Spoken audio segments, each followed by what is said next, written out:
அணையின் நீர்மட்டம் ஒரே நாளில் 7.6 அடியாக உயர்ந்து 68.91 அடியை தொட்டது. அணைக்கு வினாடிக்கு 71,777 கன அடி நீர் வரத்து. ஆடி பௌர்ணமியை முன்னிட்டு கிரிவலம் செல்ல திருவண்ணாமலையில் குவிந்த லட்சக்கணக்கான பக்தர்கள் 7 மணி நேரம் காத்திருந்து தரிசனம்.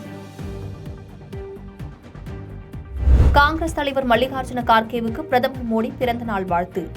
ஆரோக்கியத்துடன் நீண்ட காலம் வாழ சமூக வலைதளத்தில் பதிவு.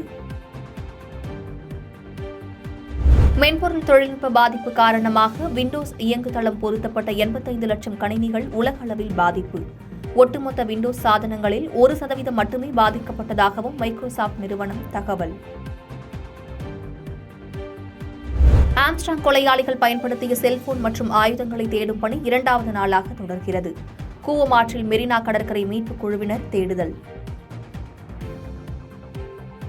2678 இடைநிலை ஆசிரியர் பணியிடங்களுக்கு தகுதி தேர்வு. தமிழ்நாடு முழுவதும் 26,000 பேர் எழுதுகின்றனர். உலக பாரம்பரிய கமிட்டியின் கூட்டத்தை பிரதமர் மோடி டெல்லியில் இன்று தொடங்கி வைக்கிறார். 150 நாடுகளைச் சேர்ந்த 2000க்கும் மேற்பட்ட பிரதிநிதிகள் பங்கேற்பார்கள் என தகவல். ஜம்முவில் பாதுகாப்பு குறித்து ராணுவ தளபதி உபேந்திர திவேதி காவல்துறை மற்றும் எல்லை பாதுகாப்பு படையினருடன் ஆலோசனை. தீவிரவாதிகளுக்கு எதிராக கடும் நடவடிக்கைகள் எடுக்க வியூகம் வகுக்கப்பட்டதாக தகவல். தென் மாவட்டங்களுக்கு செல்வதற்காக சென்னை கிளாம்பாக்கம் பேருந்து நிலையத்தில் குவிந்த பயணிகள். கள்ளக்குறிச்சி, திருவண்ணாமலை, விழுப்புரம், சேலம் உள்ளிட்ட இடங்களுக்கு போதிய பேருந்துகள் இயக்கப்படவில்லை என வாக்குவாதம்.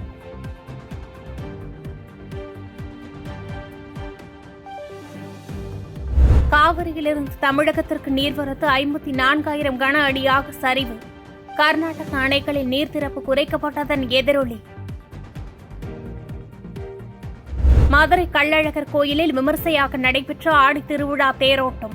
உற்சாகத்துடன் தேரை வடம்பிடித்து இழுத்து ஆயிரக்கணக்கான பக்தர்கள் வழிபாடு. இடஒதுக்கீட்டுக்கு எதிராக வங்கதேசத்தில் மேலும் தீவிரமடையும் வன்முறைகள். 115 பேர் உயிரிழந்த நிலையில் கலவரக்காரர்களை கண்டவுடன் சுட காவல்துறைக்கு அதிகாரம். ஜனநாயகத்தை காக்க துப்பாக்கி குண்டுகளை எதிர்கொண்டேன்.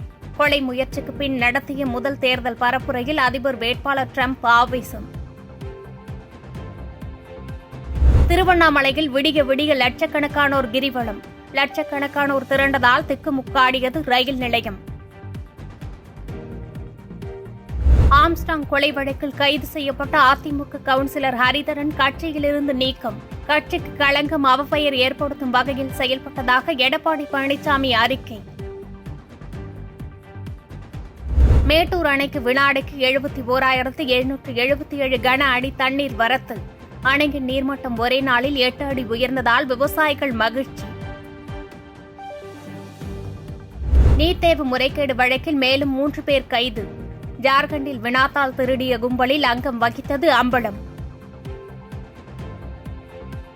சீனாவில் வெள்ளப்பெருக்கால் இடிந்து விழுந்த மேம்பாலம்.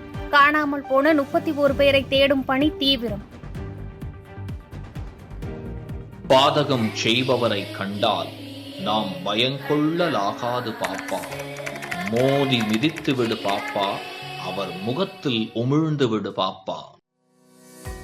அண்மை செய்திகளை உடனுக்குடன் தெரிந்து கொள்ள இணைந்திருங்கள் இயம்நாடு தொலைக்காட்சியுடன்.